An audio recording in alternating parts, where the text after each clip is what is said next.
ഋതുവായി മുറിക്കുള്ളിലിരിക്കുന്ന മാക്കം എന്ന അകത്ത് കയറി വച്ചോളാൻ ആവശ്യപ്പെട്ടു. വാണിയൻ എന്ന അകത്ത് വെച്ച് പുറത്തു വന്നപ്പോഴാണ് ആങ്ങളമാർ പടകലിഞ്ഞെത്തിയത്. മാക്കം പിഴച്ചുപോയി എന്ന് നാഗന്മാർ അവളുടെ ആങ്ങളമാരോട് ഉറക്കി പറഞ്ഞു.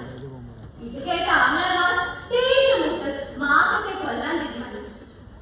കോട്ടയങ്ങളൊക്കെ കാണിക്കാമെന്ന് പറഞ്ഞ് മാകത്തെയും മക്കളെയും കൂട്ടി അവർ യാത്രയാവുന്നു. യാത്ര ചെയ്ത് മമ്പലദേശത്തെത്തിയപ്പോഴാണ് അവിടെ ഒരു പൊട്ടക്കിണർ കണ്ടത്.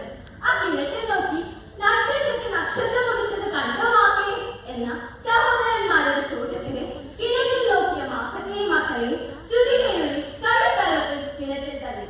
കൂടെ സാക്ഷിയായ മാറിയനെയും.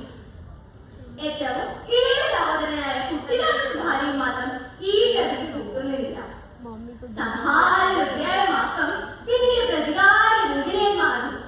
കുഞ്ഞിമംഗലം തറവാട് കത്തിച്ചാമരാക്കി ആങ്ങളമാരും ഭാര്യമാരും ദുർമരണം മരിച്ചു. കാണാങ്കോട്ട നാത്തൂന്മാർ ഏഷണി പറഞ്ഞ് ഭ്രാന്ത് വന്ന് മരിച്ചു. ദൈവകോലമായി മാറി തന്റെ സത്യവും ശാസ്ത്രശുദ്ധിയും തെളിയിച്ച മാക്കത്തെയും മക്കളെയും ദേവതയെ ആരാധിക്കാൻ ജനങ്ങൾ തീരുമാനിച്ചു. അങ്ങനെയാണ്